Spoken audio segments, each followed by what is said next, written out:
Assalamualaikum warahmatullahi wabarakatuh. Salam sejahtera untuk kita semua.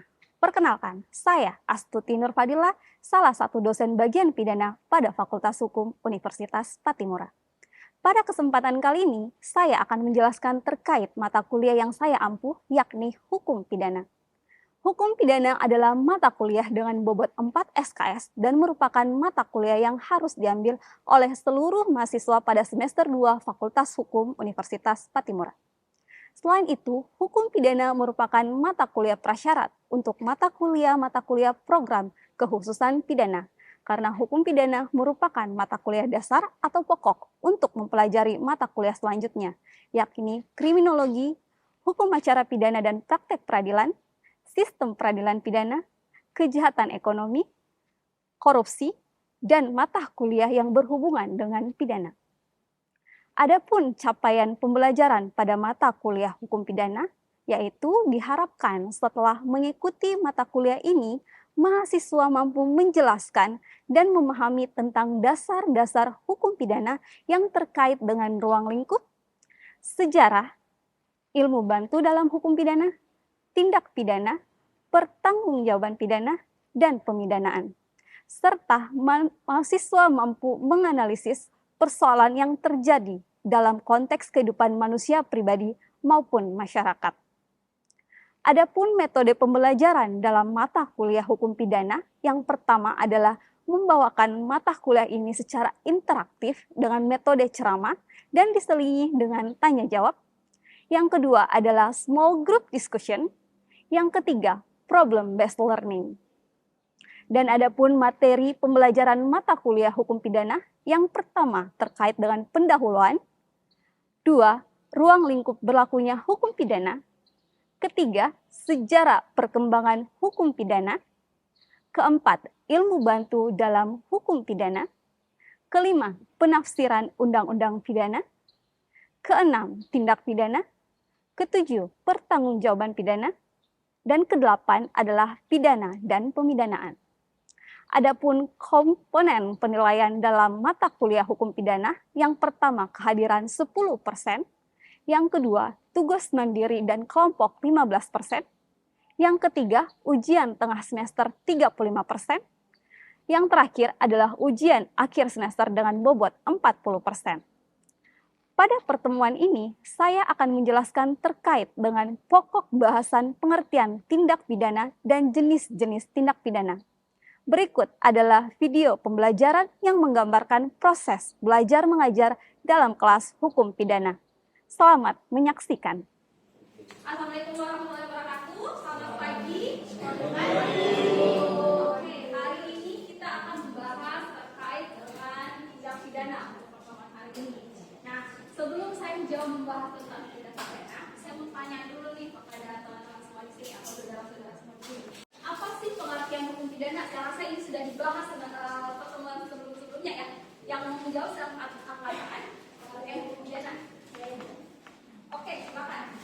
Hukum pidana adalah sebuah aturan atau hukum yang dapat mengatur pelanggaran dan kejahatan terhadap kepentingan umum dan kepada pelakunya dapat diancam hukuman berupa penderitaan atau siksaan. Hukum pidana adalah hukum yang mengatur tentang kejahatan atau perbuatan apa saja yang dapat dihukum dengan pidana yang ditentukan undang-undang dan terhadap siapa saja pidana tersebut dapat dikenakan. Nah, betul sekali. Dari pengertian hukum pidana itu kita bisa menarik 3 trias atau 3 pokok pembahasan hukum pidana itu sendiri. Yang pertama tadi ada apa? Aturan. Aturan ini di sini ada terkait satu. Apa tadi? Perbuatan. Perbuatannya berupa apa saja? Kejahatan, pelanggaran. Perbuatan. Yang kedua terkait apa tadi? Ancaman. Oke. Apa lagi? Ancaman atau sanksi.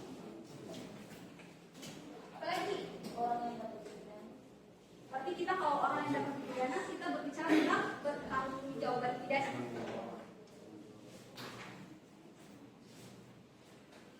Yang di belakang bisa lihat ya. Nah, inilah yang selama ini atau selama seberapa pertemuan kita akan bahas nih terkait apa saja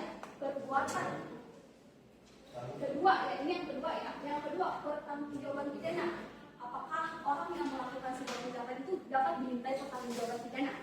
Nah, yang ketiga kita akan mempelajari tentang ancaman atau sanksi.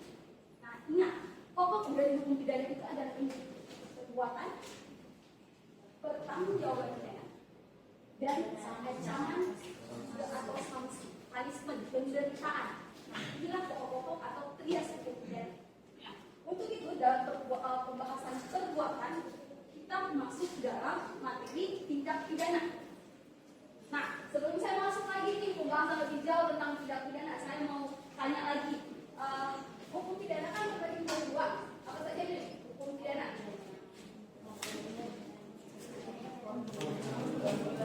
Oke, silakan angkat tangan. Material dan formil. Kalau hukum pidana material mengatur tentang apa saja sih? Silakan jawab. Sama contohnya. Hukum pidana material mengatur apa saja? Oke, silakan. Perkenalkan namanya. Saya Unifah. Silakan Unifah.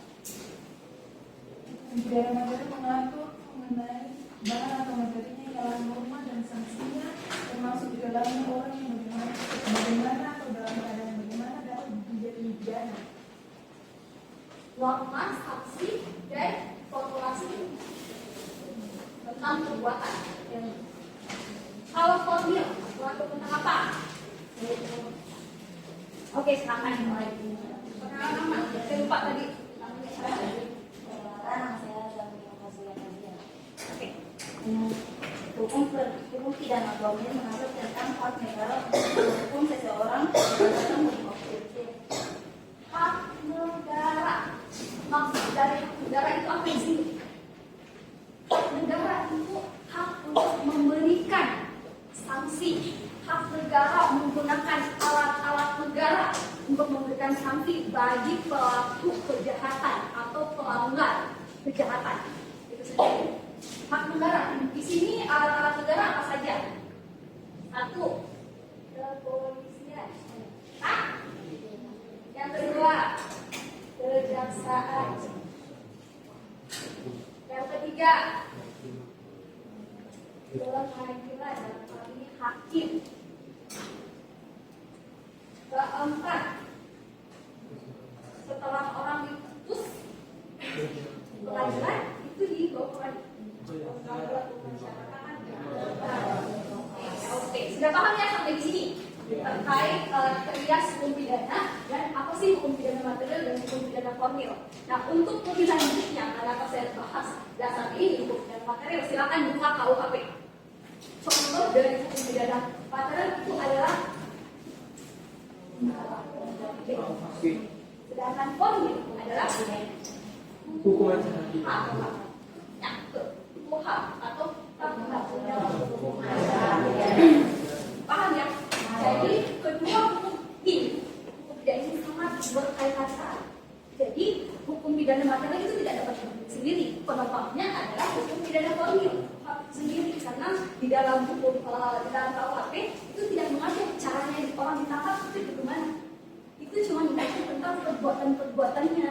Kalau dilanggar itu dapat sanksi apa, jenis perbuatannya apa, perbuatan apa yang dilarang, perbuatan apa yang diharuskan, itu diatur di dalam KUHP.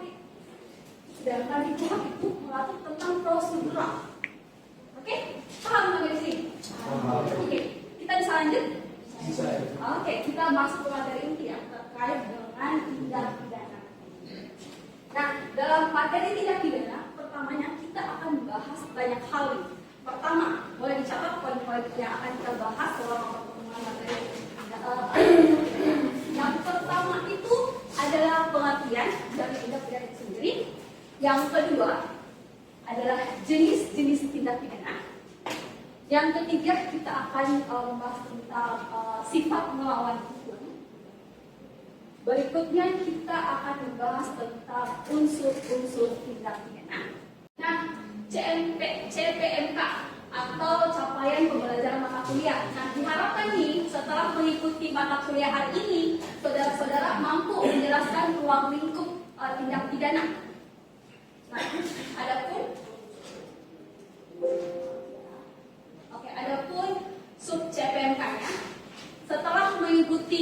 kuliah hari ini nih, setelah saya membawa materi hari ini, saudara-saudara bisa paham atau menjelaskan apa itu tindak pidana.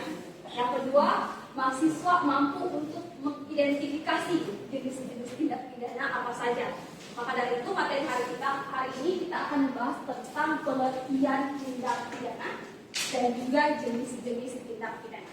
Untuk materi selanjutnya kita akan bahas tentang unsur-unsur dan juga terkait dengan sifat melawan hukum. Maka dari itu kita mulai dengan istilah pengertian tindak pidana.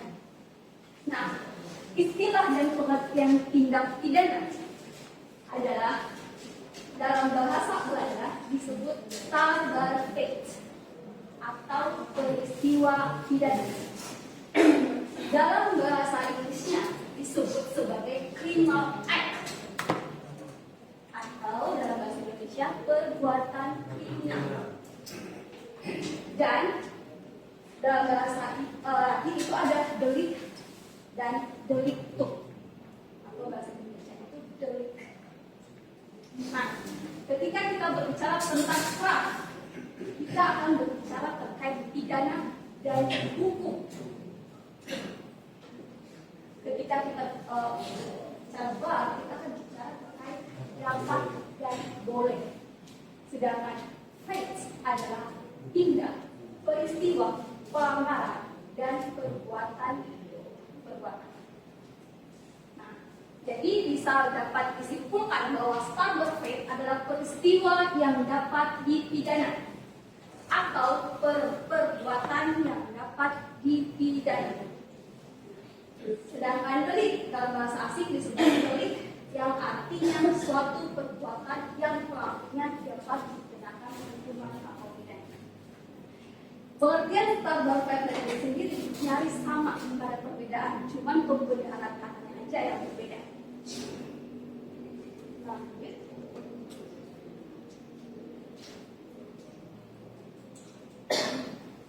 Kita masuk dalam pengertian tindak pidana menurut para ahli.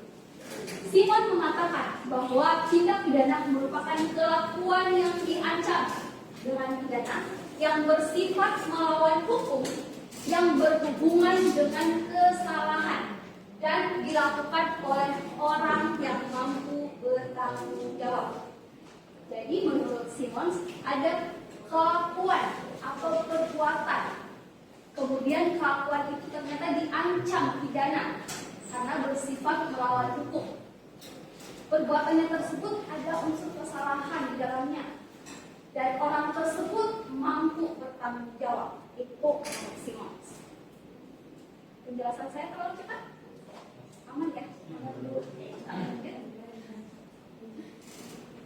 Van Hamer mengatakan bahwa tindak pidana merupakan kelakuan manusia yang dirumuskan dalam undang-undang melawan hukum yang patut dipidana dan dilakukan dengan kesalahan.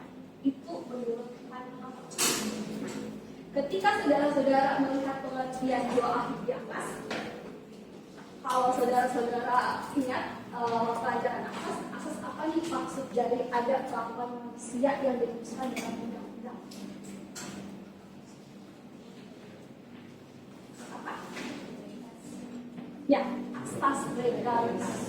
Nanti saya jelaskan bisa contohnya kenapa asas legalitas menjadi satu asas yang fundamental atau asas dasar terkait dengan hukum pidana itu sendiri. Nah,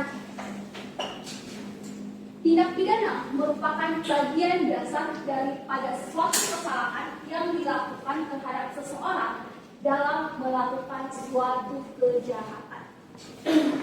Jadi, untuk adanya kesalahan, hubungan antara keadaan yang dengan perbuatan menimbulkan celaan berupa kesengajaan dan kealpaan, dolus dan culpa.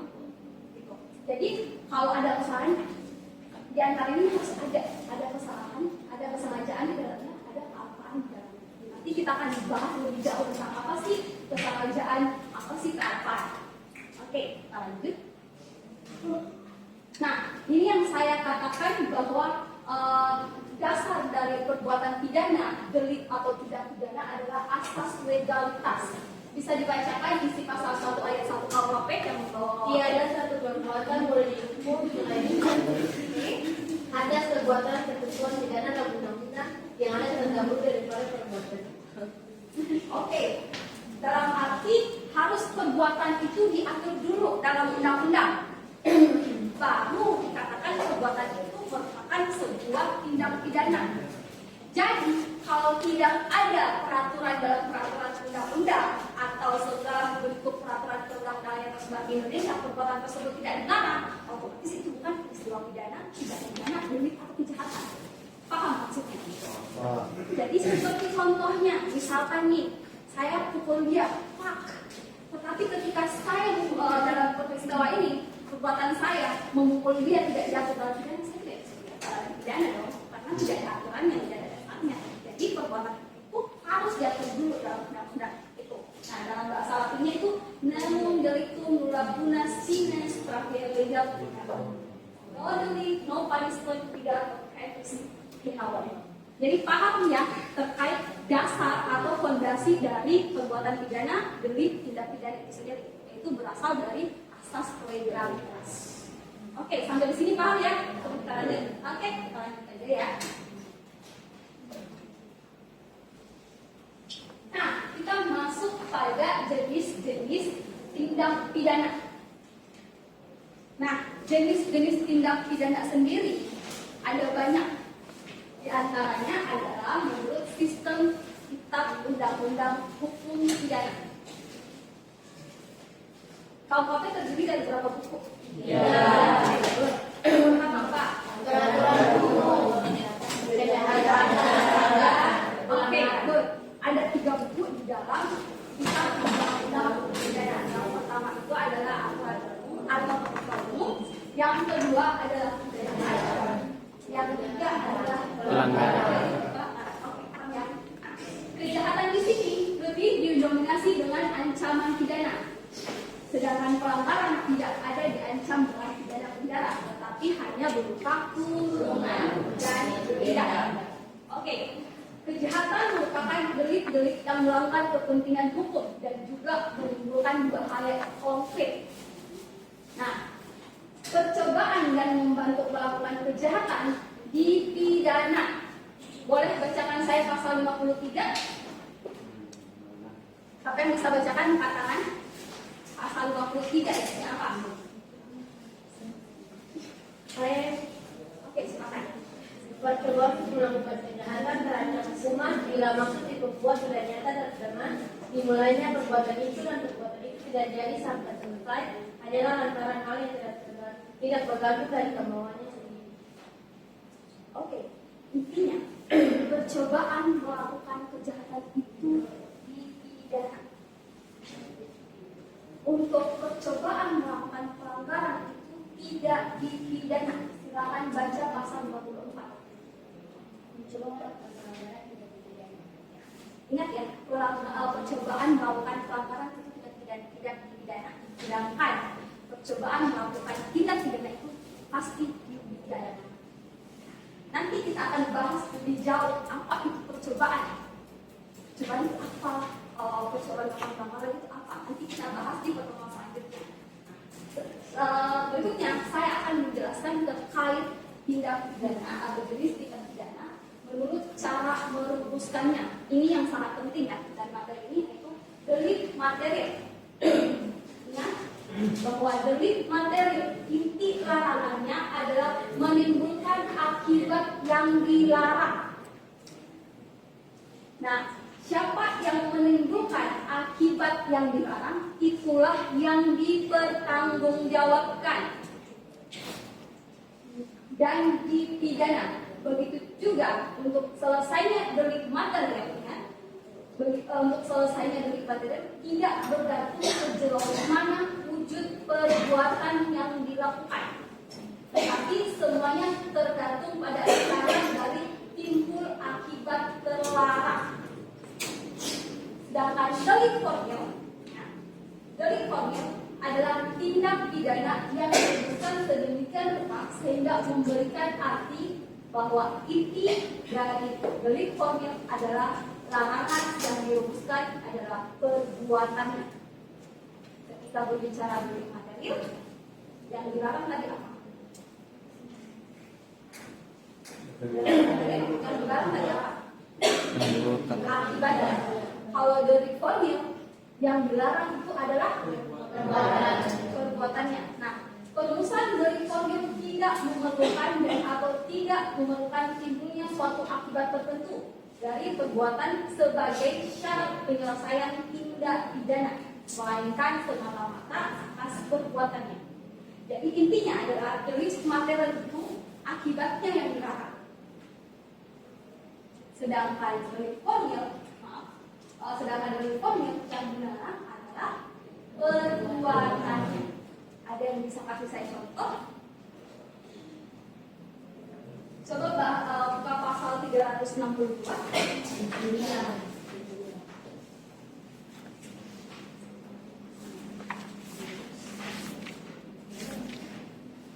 Siapa mengandung barang sesuatu yang sebetulnya sebagai kepentingan orang lain dengan maksud dimiliki secara melawan hukum, diancam karena pencurian dengan pidana penjara paling lama 2 tahun atau pidana denda paling banyak 900 rupiah.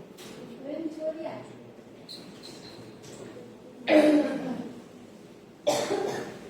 Kalau pencurian itu awalnya dilarang. Akibat dari pencurian itu apa? Kerugian. Misalkan nih HP saya, tas saya diambil nih, saya diambil sama seseorang karena dia memiliki gitu. Akibat dari tas hilang saya itu apa? Satu, mungkin di dalam tas saya itu ada buku, ini saya nggak bisa belajar.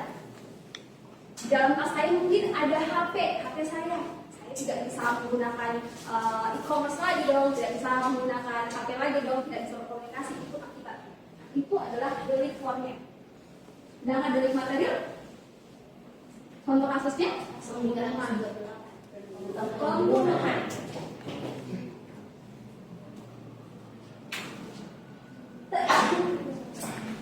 Apanya yang dilarang? Akibatnya apa? Menghilangkan nyawa orang. Betul.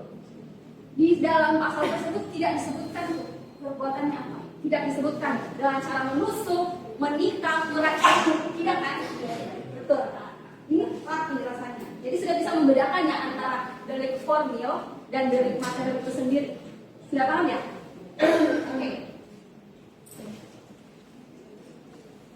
Nah, ini contoh delik material yang seperti saya bahas tadi dan teman-teman jelaskan tadi, bahwa dalam rumusan pasal 338, barang siapa dengan sengaja menghilangkan nyawa orang lain karena pembunuhan biasa dipidana dengan pidana penjara selama 15 tahun. Akibat perbuatannya apa? Menghilangkan nyawa. Wujud perbuatannya atau perbuatannya?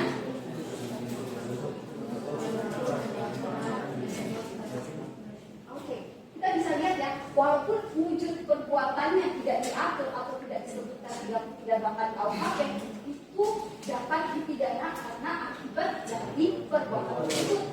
Ini dari apa tadi? Materi ya? Ya. Oke. Nah, bisa dibedakan ya perbedaan antara delik material dan formil. Kalau materi itu wujud perbuatannya tidak disebutkan di dalam KUHP. Oke? Sedangkan akibat perbuatannya itu dirumuskan di dalam KUHP. Kita masuk ke bagian delik formil. Wujud perbuatannya mengambil, kan? Dalam rumusan pasal 362 dijelaskan barang siapa mengambil barang yang sama sekali atau sebagian, sekali atau sebagian rupiah orang lain dengan maksud untuk memiliki barang tersebut. Nah, di sini wujud perbuatannya kan mengambil, akibat perbuatannya yang seperti yang saya sebutkan tadi, ketika tas saya mungkin diambil, saya tidak memiliki uang, karena dompet saya di dalam tas, mungkin saya tidak bisa lagi bertelepon karena di dalam di dalam tas saya itu ada handphone saya dan tas saya itu ada buku, mungkin saya tidak bisa belajar. Itu dari akibat perbuatan mengambil sendiri. Jadi perbuatannya itu disebutkan dan dirumuskan di dalam KUHP dan akibat perbuatannya itu tidak diuraikan. Jadi paham ya terkait dengan delik formil dan material. Oke, paham. Kita lanjut ke jenis tindak pidana selanjutnya, yaitu tindak pidana umum dan tindak pidana khusus.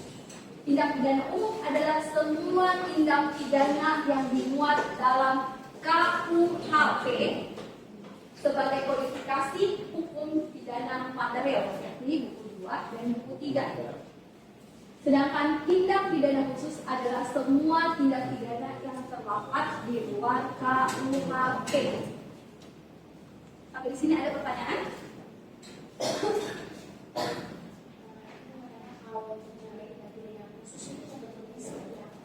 Nah, menarik. Terima kasih.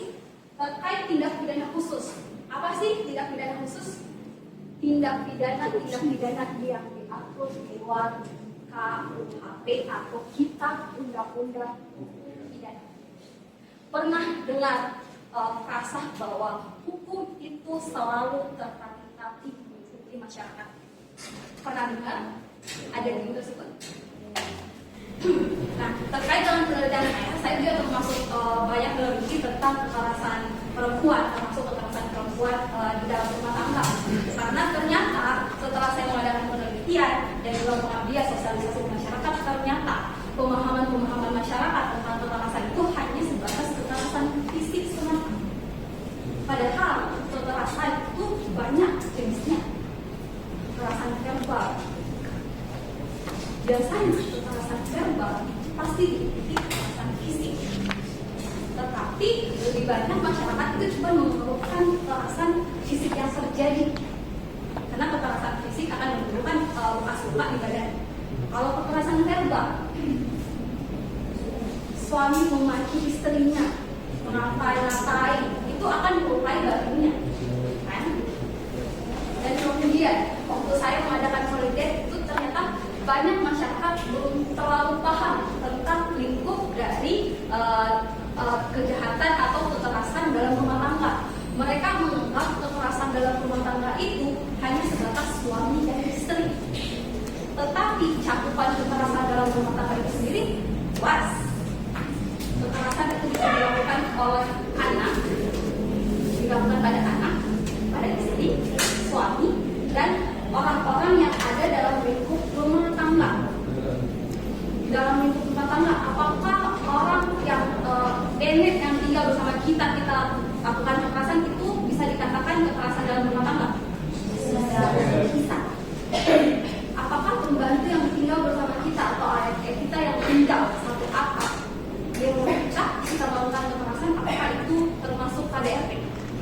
Termasuk lingkup dari kekerasan dalam rumah tangga. Untuk itu nanti kita akan bahas terkait jenis-jenisnya lagi, tetapi saya akan memberikan tugas kepada saudara. Tugasnya apa? Silakan mengklasifikasi jenis-jenis tindak pidana.